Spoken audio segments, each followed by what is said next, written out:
So, good day everyone. My name is Kini Silab and my group mates are Trilmi Suarez and Wilmar Hilay. Our report for today is all about landslide risk assessment and mitigation according to the substructure designed by Wei Fachin and Lian Duan. So, for the introduction, landslides are geotechnical hazards triggered by various natural and human-induced factors such as rainfall, earthquakes, slope modification, and inadequate foundation support. So, landslide trigger according to Wei Fan Chen and Lian Duan, it will be triggered during earthquake or heavy rainfall or slope modification. So, understanding subsurface condition and designing stable foundation are essential in mitigation landslide risk. Concept from substructure designed by Wei Fan Chen and Lian Duan provide valuable insight into soil behavior, slope stability, and foundation reinforcement. So, to avoid landslide, we have to conduct a suitable foundation of our places and avoid cutting trees to our mountains to avoid the landslide. So, the three factors that contributing to landslide. Number 1, geological factor. It weaks or wither the soil layer. It faults joints and discontinuities or slip nature slope. Number 2, hydrological factor. Elevated groundwater table, intense or prolonged rainfall, or poor drainage conditions. Or number 3, the active one, human activities. Excavation at the toe of slopes, overloading at the top of the slopes, poorly designed retaining structures. And let's proceed to the landslide risk assessment. Risk assessment include evaluating the likelihood of slope failure and its potential consequences. Number 1, site investigation. Based on the principle of Chen and Duan, a comprehensive substructure assessment includes borehole drilling and soil sampling, standard penetration test or what we call the SPT, or laboratory analysis of shear, strength, cohesion, and friction angle. So, the number 2 are slope stability analysis. Common method used, it is the one of the common method used. Limit equilibrium analysis, finite element modeling, estimation of factor of safety or what we call the FOS. Stability depends on shear resistance versus driving force acting on the slope. Lowered FOS indicates higher landslide risk. And the number 3 are hazard zonation. It's identification of a high risk and moderate risk area. Mapping based on a topography, soil type, and land use. Now, let's proceed to mitigation measures. The number 1 measurements are structural measures, or what we use are civil engineering. Aligned with foundation and soil reinforcement concept from Chen and Duan. Number 1, the one example are retaining wall, gravity cantilever or counterfort walls to resist lateral earth pressure. And the example number 2 are reinforced earth structure, geotextile, G-grids, or soil nail, enhance of soil stability. And deep foundation, pile foundation or cation transfer loads to stable strata. Rock bolts and anchor provide additional shear resistance on rock slopes. And number 2, drainage and water control. Surface drainage channels, subsurface drainage and sub-drain pipes, horizontal drainage wells, Reducing pore water pressure is one of the most effective mitigation strategies. Number 3, slope regrading in earthworks. Reducing slope angle, tracing to redistribute loads, adding berms for slope and support. And the last one, number 4, vegetative measures, planning deep-rooted and vegetation and bioengineering techniques. These measures help reduce erosion and increase soil cohesion. So, let's proceed to monitoring and early warning system. Inclometer to detect soil movement and piezometers for groundwater monitoring, remote sensing in LIDAR for slope deformation, rainfall based and early warning threshold, and landslide risk assessment and mitigation required a combination of geotechnical investigation and engineering design and environmental management.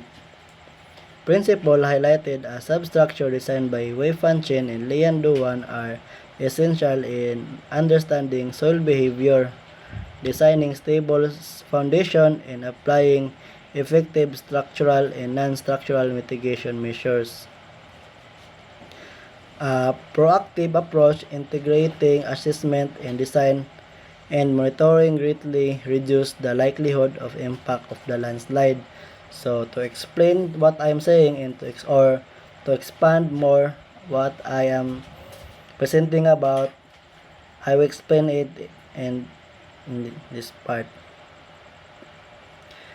Landslide risk assessment is the systematic process of identifying areas prone to landslide, estimating the likelihood of occurrence, and evaluating the potential of consequences to people, structure, and the environmental.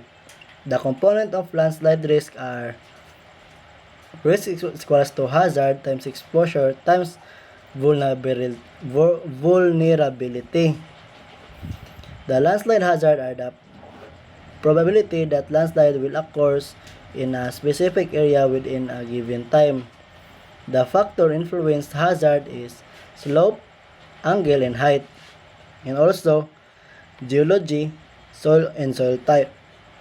And also we have groundwater and rainfall. We have also a seismic activity, and we have a load use, and also we have a drainage condition.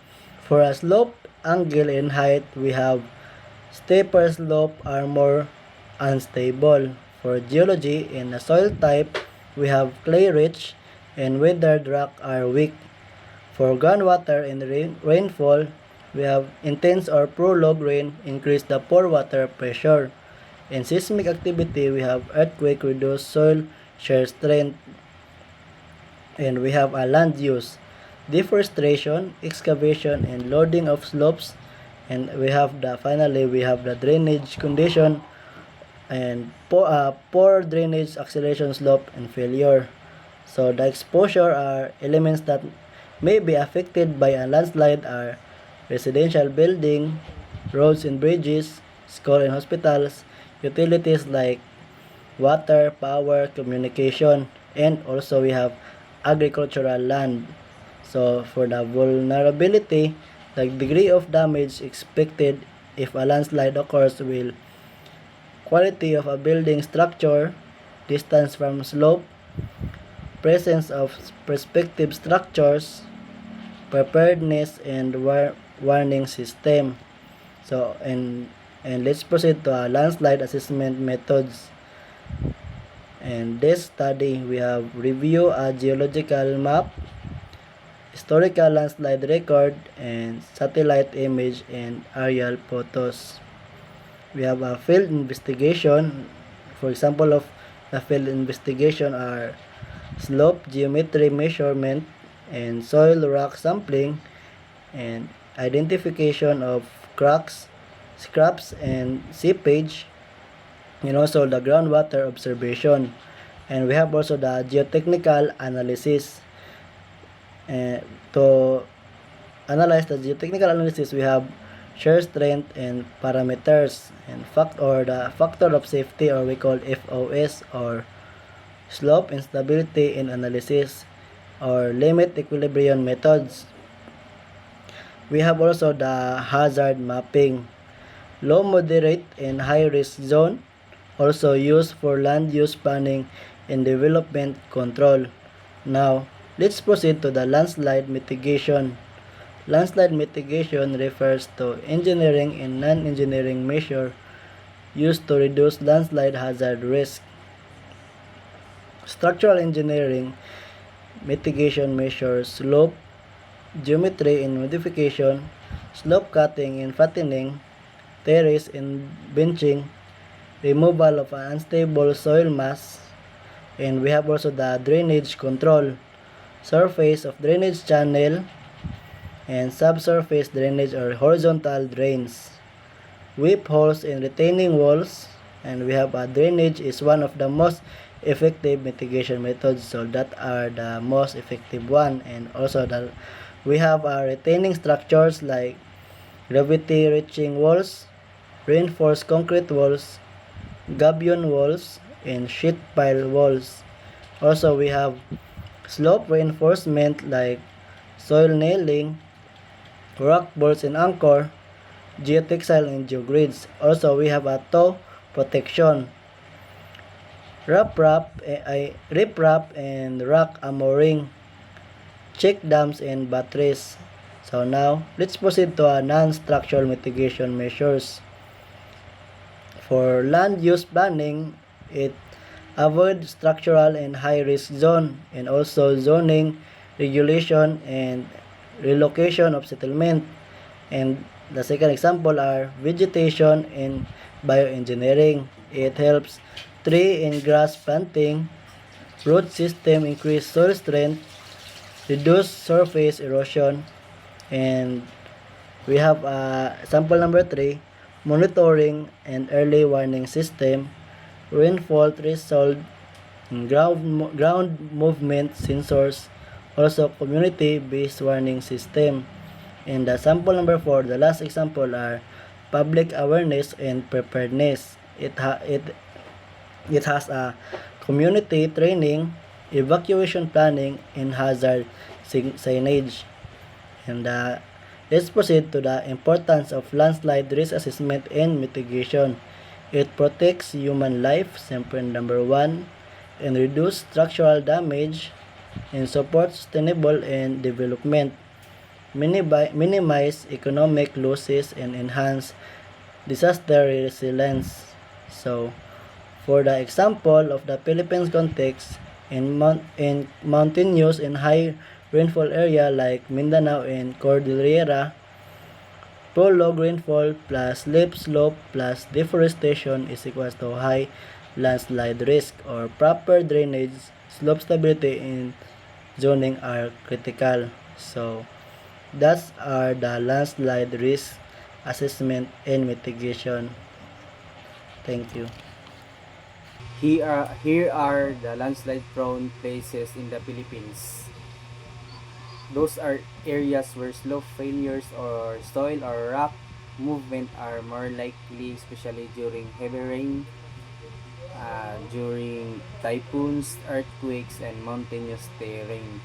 These are some cases that causes high landslide risk. Regions and broad areas with high landslide risk those regions are generally known for landslide susceptibility due to steep slopes, intense rainfall, volcanic soils, or seismic activities. For example of that region is in Cordillera Administrative Region, in Benguet Mountain Province, Ifugao, etc. because of broad mountainous terrain with frequent landslide after the heavy rainfall. Because of that. Next is in the Bicol region.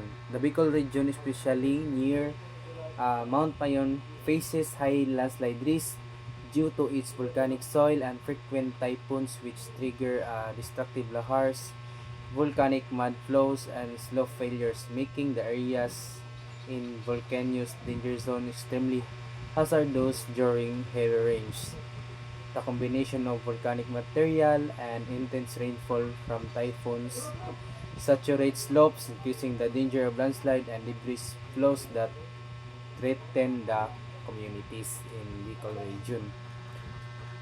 Next is in Eastern Visayas, which have a heavy monsoon and storm rainfall affects slope because of the primary cause of weather system of heavy precipitation is often the shear line, a weather system where cold and hot air masses meet, create, creating persistent heavy rainfall. And next is in northern Mindanao, or in Caraga and the Ilocos region have specific vulnerabilities to landslide and flooding due to a combination of soft soil, hillside developments, and natural susceptibility. Next is in the Western Visayas, particularly in province like Antique and Iloilo, faces high risk from landslide and flooding due to their hilly terrain, frequent heavy rainfall from typhoons. Example of that is in like Tino, and climate change, intensifying storms leading to infrastructure damage, displacement of communities. The combination of steep slopes, loose soil, and intense rain saturates the ground, triggering the landslide, which in with Western Visayas, this some pictures taken. Why these areas are prone in landslide in the Philippines? Because some cases are heavy rainfall, typhoons and saturating soil, steep slopes and mountainous terrain, volcanic soils and retained water. Also, the earthquake shaking that causes weakening of slopes and deforestation also, and land use changes. This combine to make many upland and slope communities especially vulnerable. This some cases trigger the landslide because it affects our soil. To prevent landslide or preventing landslide and reducing their impact cannot be done completely, but many disaster can be avoided or minimized. For example, by good planning, environmental protection, and preparedness. Here are the practical ways to prevent landslide related disaster, especially in the Philippines. Number one is to protect. First is protect the environment. Example of this is stop deforestation. Trees hold soil together with their roots. Because of that, deforestation and tree planting in mountains and slope. These are the first thing to protect the environment. Avoid illegal logging and mining, which weakening hillside, and use vegetation cover like grass, scrub, or bare slopes. Number two is proper land use and construction. Do not build houses on steep slope, cliff edges, or at the roof foot of the mountain. Follow DENR and GB geohazard maps before construction. In applying enforce zoning laws and relocate communities with high risk areas, build slope protection structure, or retaining wall terracing. These are the example or picture. Number three is also Improve drainage system, constructs proper canals and drainage to prevent water from soaking in the slope, regularly clear clogged drainage and waterways. Avoid uncontrolled water discharge from household or farms. Number 4 is early warning and monitoring. First, install rain gauges and landslide sensors in high-risk areas. Issue early warnings when rainfall exceeds danger levels. Monitor ground cracks, leaning trees, and tilting posts. Number 5 is community awareness and education. Conduct disaster preparedness training in barangays. Teach residents warning signs of landslides such as cracks in the ground or wall, sudden muddy water flows, strange rumbling sounds, practice evacuation drills. Avoiding landslide in engineering planning to inline this requires a combination of good site selection, technical investigation, and proper design and long-term management. These are the additional details. And first one is site selection and early planning. Avoid high-risk zone, steep slopes, pervious landslide areas, fault zones, and highly weathered rock.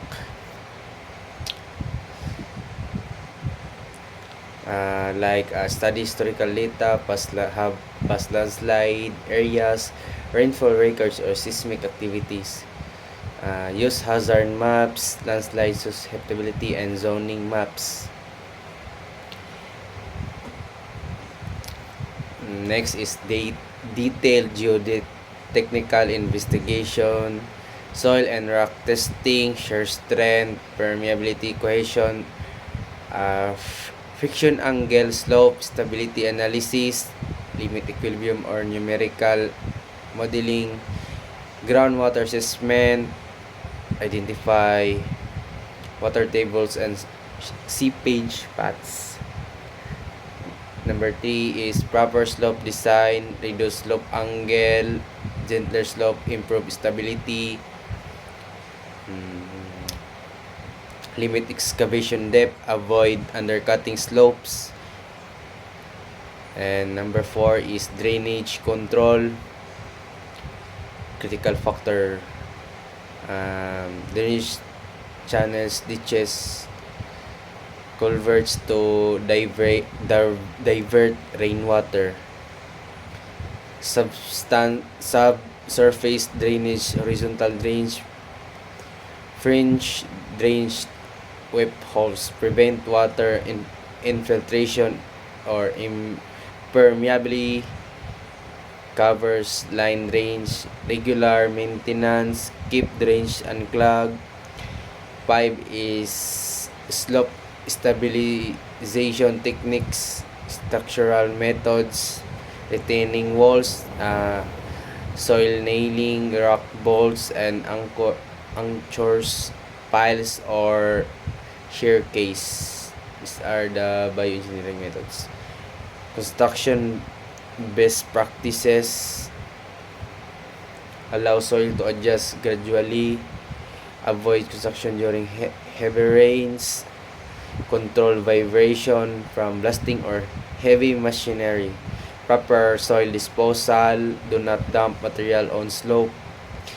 And number 7 is monitoring and early warning system, inclinometers and barometers, crack meters and settlement markers, rainfall thresholds and alarms, regular visual inspections also. And number 8 is legal and environmental safety consideration.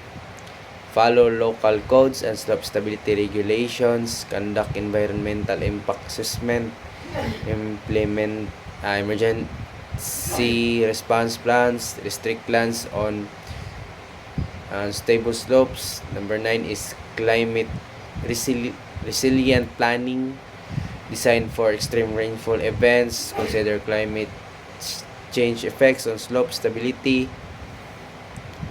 And that's all, and that K principle is water plus slope geometry plus soil strength equals landslide safety.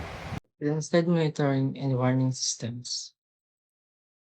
So, landslide monitoring is increasingly vital for understanding, managing, and mitigating the impacts of these hazards.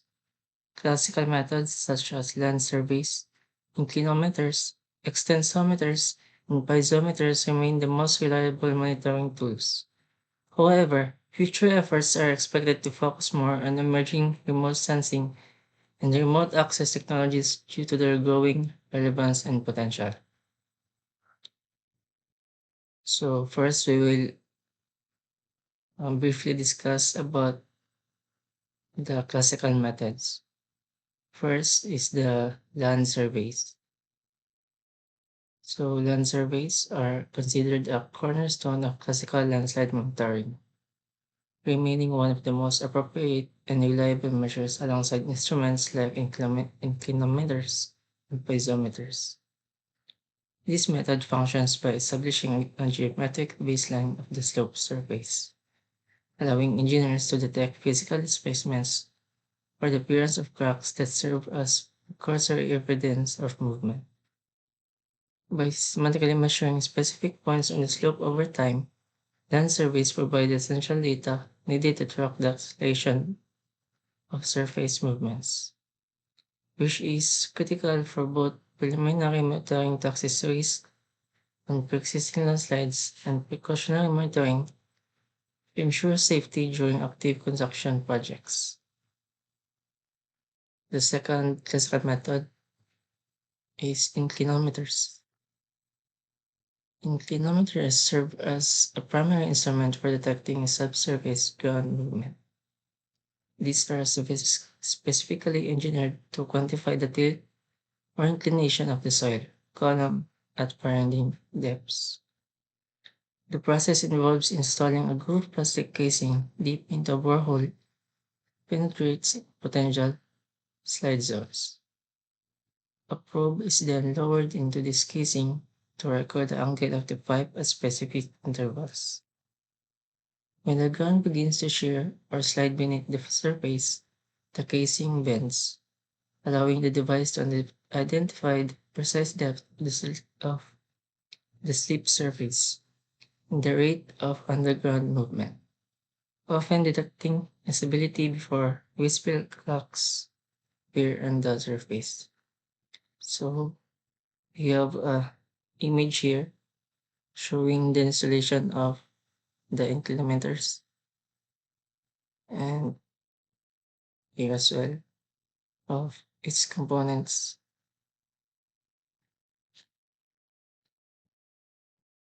The third one is extensometers. While inclinometers are used to measure how much a slope is tilting, extensometers are specifically designed to measure the magnitude of displacement, essentially the change in distance between two specific points. In a landslide scenario, these are often installed across surface tension cracks or connected between a stable anchor point and the moving soil mass. This allows engineers to detect even minute stretching or widening of the ground, providing critical real-time data that the slope is beginning to pull apart well before catastrophic failure occurs. And we also have an example of extensometers. This is a wireline extensometer monitoring slope displacement and transmitting data remotely via radio or Wi-Fi.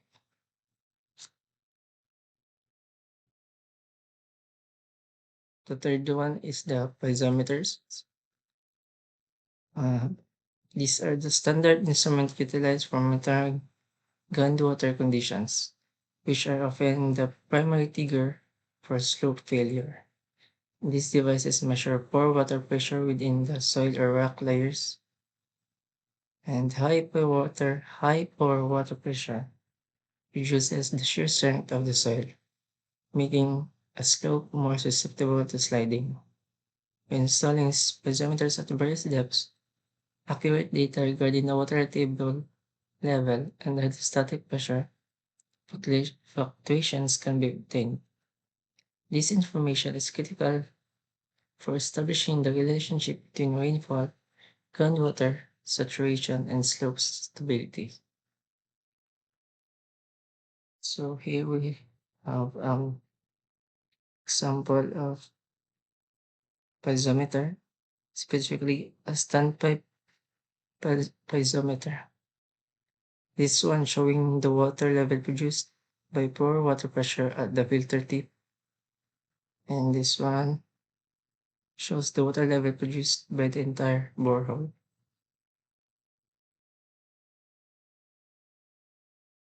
And these are the ones as well, the emerging methods or the techniques that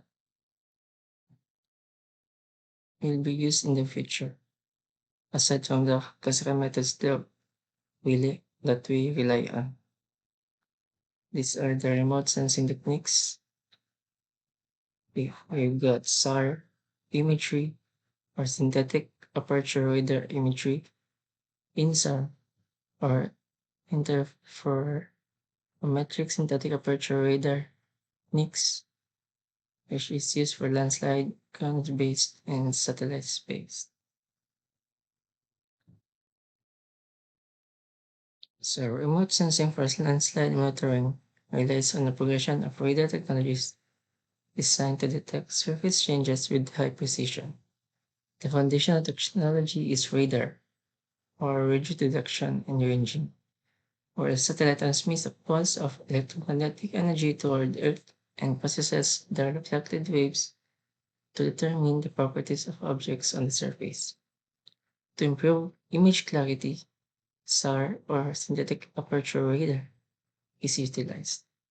This technique uses the physical motion of the spacecraft to simulate an extremely long antenna, generating much higher resolution imagery than standard radar could achieve with a physical antenna alone. The most advanced application for monitoring landslides is INSAR, or interferometric synthetic aperture radar, which compares two different SAR images of the same area taken at different times. By calculating the difference between these images, the system creates an interferogram, a velocity map where colors indicate the exact speed and the direction of ground movement. So here we have an example of slow-moving landslides captured by INSAR at Berkeley.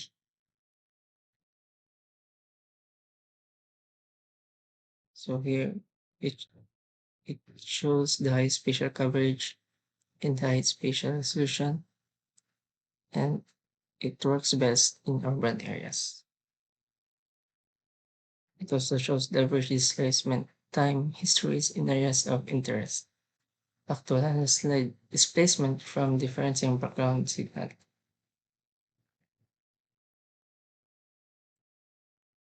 This is also an example an INSAR at scale of country, specifically Indonesia. So the Department of Environment in 1994 has identified the following categories of monitoring designed for slightly differing purposes but generally involving similar techniques. First is the preliminary monitoring. It involves provision of data on pre-existing landslides so that the dangers can be assessed and the remedial measures can be properly designed or the site be abandoned. Second is precautionary monitoring. It is carried out during construction to ensure safety and to facilitate redesign if necessary. Third one is post-construction monitoring. It is considered to check on the performance of stabilization measures and to focus attention on problems that require remedial measures. Observational methods based on careful monitoring before, during, and after construction are essential in achieving reliable and cost-effective remedial measures. So, landslide warning systems. When dealing with slopes of precarious stability where the risk is considered too high, a viable option is to install a warning system rather than attempting expensive physical mitigation.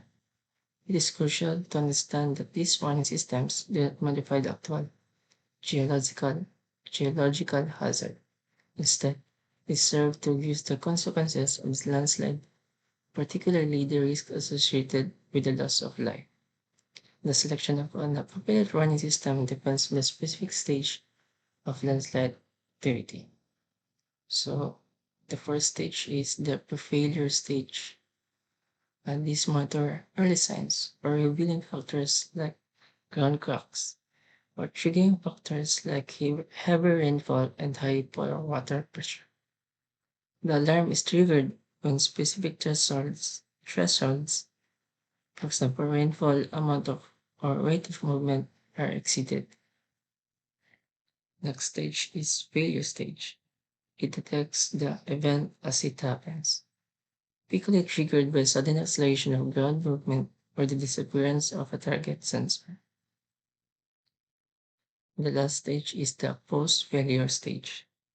It focuses on the aftermath, specifically monitoring the speed of the moving mass and how far it travels to estimate damage.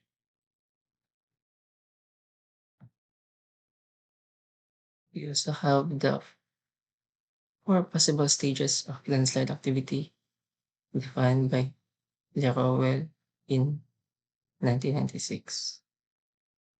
First is the pre-failure stage. It is when the soil mass is still continuous. This stage is mostly controlled by progressive failure and creep. Next is onset of failure. It is characterized by the formation of continuous shear surface through the entire soil or rock mass.